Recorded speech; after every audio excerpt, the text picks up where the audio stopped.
যাৰ বহুত খেতি মাটি, যাৰ বহুত ধান চান পায়, এটাই উপদেশ দিয়ে চবে, ইমান সম্পত্তি কোনি খাব, আৰু এটা বিয়া পাত।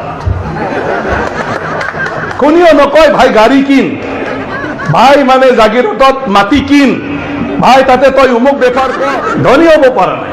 এতিয়া আপোনালোকে ইয়াত যিমান আহিছে বাদ দে, অকল পূজা কৰিলে হয় নেকি, সেইকাৰণেতো এই অৱস্থা। কিন্তু ঈশ্বৰে যিটো কৈছে, গুৰুসকলে যিটো কৈছে, আমাৰ সমাজত যিটো ৰীতি ৰিৱাজ আছে, ভাল ধৰণে যদি আমি পালন কৰি থাকোঁ, আমাৰ একো অভাৱ নহয়। চব আছে ট্ৰাইবেলৰ তাত, বেলেগ দৰকাৰেই নাই।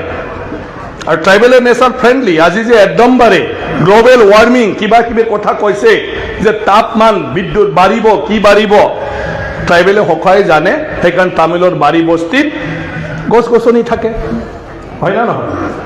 মানুহে খাওক নাখাওক, গছ গছনি থাকিব। ট্ৰাইবেল থকা মানে তাত চবৰে জীৱনটো আশ্ৰয় পাব।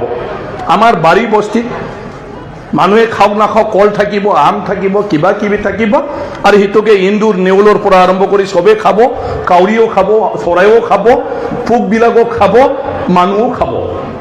যদি য'ত ট্ৰাইবেল থাকে তাত ঈশ্বৰৰ সৃষ্টিত গোটেই জীৱটোৱে তাত জীৱন পায়। আৰু যিবিলাকে খালি ইণ্ডাষ্ট্ৰি কৰিব, বুজি পাল না নাই, ইণ্ডাষ্ট্ৰি কৰিব, টকা পইচাৰ কাৰণে অকল চাপাতহে ৰুব, এইবিলাকত গোটেই ঈশ্বৰৰ সৃষ্টিয়ে ধ্বংস হয়। এতিয়া চাপাতটো কোনি খায়? অকল মানুহ। আৰু কি খায়? পইচা খায়। চাপাতটো না গৰু খায়, না ছাগলী খায়, না পিঁপৰাই খাব পাৰে, না কোনটো খাব পাৰে চাপাতটো? পখিলেও নাখায়, কাৰণ ফুলে ফুলিব নিদিয়ে, কাটি থাকে। অকল মানুহে। এইটো ট্ৰাইবেলটো নকৰে নহয়। আজিকালি দুই এটা বুদ্ধি থকা ট্ৰাইবেল ওলাল, মালটো লাগিব দেই, এইবিলাক কৰে।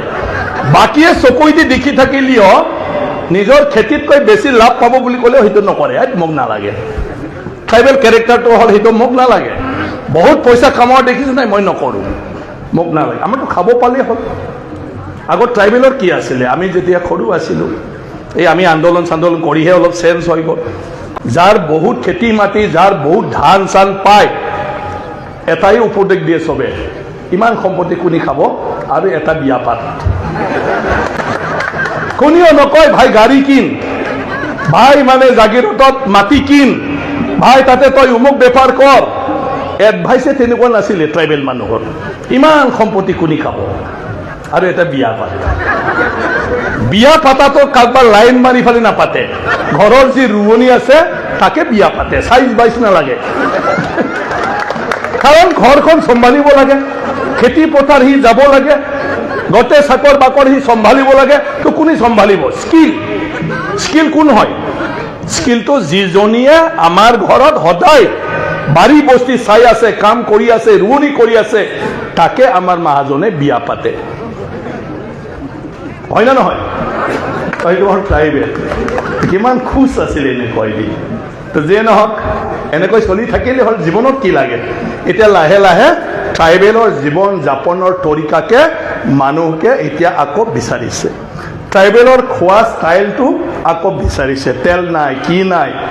ট্ৰাইবেলে যিটো শাক পাচলি কিবা কিবি নিজে নেচাৰেলি প্ৰডিউচ হোৱা বস্তু খাই মানুহ এতিয়া সেইটো বিচাৰিছে, যে অৰ্গেনিক অৰ্গেনিক অৰ্গেনিক। ট্ৰাইবেলৰ খেতি পথাৰত কেঁচু এনেই আছে, কেঁচুৱে হাগিলে সেইটো বোলে সাৰ হয়। আমিতো নাজানিছিলোঁ। চব মানে ইউৰিয়া দিবলৈ দিলে আমাক, আমিও বুৰ্ব দিব দিছে ইউৰিয়া, চৰকাৰে ছাপ্লাই দিছে, দিলে কেঁচুকেইটা মৰি গ'ল। এতিয়া বোলে বাৰ্মি কম্পোষ্ট নামত কিবা ৰিঙত কেঁচু পালিব লাগে, বুজি? কিন্তু এতিয়া চব ট্ৰাইবেলত এতিয়াহে বুজি পালে যে কেঁচু দৰকাৰ। যদি কেঁচু দৰকাৰ হয়, তো মাটিত কেঁচুবিলাকে মৰা সাৰৰ নামত এই বিষাক্ত বস্তু কিয় দিলে? আমাৰ বৈজ্ঞানিকবিলাকে, কিন্তু এইটোতো ট্ৰাইবেলবিলাকে জানে এইটো জংঘল মৰিব, পচিব, সিয়ে খাৰ। আমাৰতো হ'ল এইটোৱে, জংঘল আমাক লাগিবই। জংঘল নহ'লে খাৰ উৎপন্ন নহ'ব, মাটিটো শুকাই যাব। মাটি শুকাই গ'লে তুমি কি পাবা? সেইকাৰণে জংঘলটো আমাক লাগে। এইটো হ'ল ট্ৰাইবেল কনচেপ্ট। এই কনচেপ্ট এনেই অহা নাই নহয়, ৰিচাৰ্চ। সেইকাৰণে ট্ৰাইবেল নাথাকিলে দুনিয়াই নাথাকিব, চব ধ্বংস হৈ যাব। সেইকাৰণে এই কথাবিলাকো আমাৰ মাজত চৰ্চা হ'ব লাগে। আমি জাতি হিচাপে যি তাকে লৈ আমি গৌৰৱ কৰিব লাগে। আমাৰ সংস্কৃতিক লৈ আমি গৌৰৱ কৰিব লাগে। এতিয়া বাগুৰুম্বাটো নতুন নাছিলে, কিন্তু সেইদিনা বাগুৰুম্বাটো দেখুৱাৰ পিছত চাইনালৈকে কিমান আপন হ'ল যে আমাৰ নিচিনা ক'ব ধৰিলে। আগতে সিহঁতেও ভাবিছিলে ইণ্ডিয়াত তেনেকুৱা কালচাৰ নাই, কিন্তু এতিয়া দেখুৱাৰ লগে লগে চবেই ক'লে বিৰাট সুন্দৰ। অকল বাগুৰুম্বা নহয়, গোটেইটোৱে আমাৰ সুন্দৰ। তেতিয়াতো অলপ আগত নাচি গ'ল আমাৰ কাৰ্বি, কিমান ধুনীয়া, সুন্দৰ, মিনিংফুল, এইবিলাক চব অৰ্থ আছে।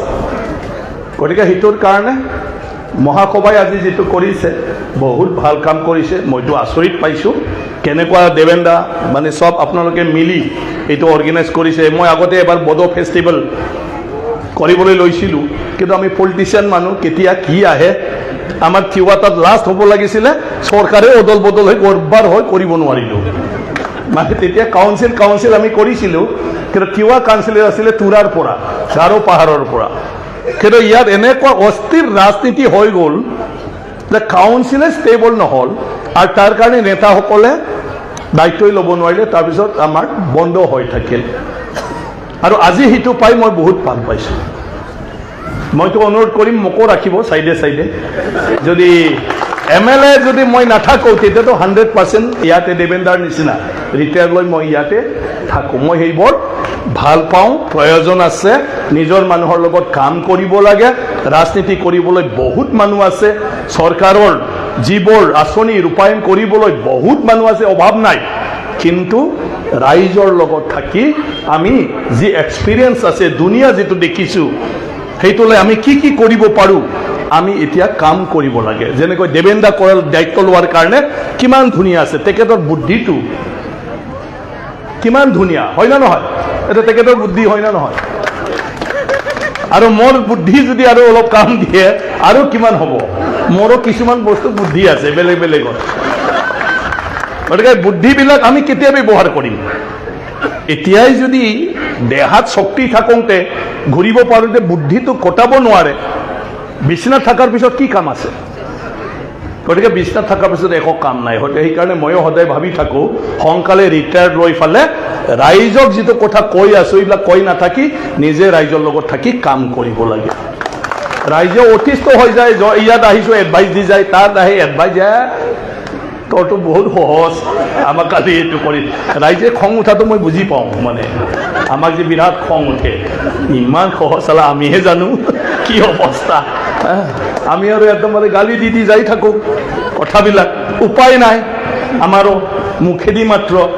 কিন্তু যদি সমাজত এটা স্থানত থাকিও যদি অলপমান ৰাইজৰ লগত কাম কৰে, সেইটো উদাহৰণ হয় আৰু হাজাৰ মানুহে সেইটো ফলো কৰিব পাৰে। এই কাম আমাৰ নেতাবিলাক চবে কৰিব লাগে চবে। গতিকে বহুত ধন্যবাদ আমাৰ জনজাতি মহাসভাক। তো সেইখিনি কথা ক'লোঁ, ধন্যবাদ জনালোঁ।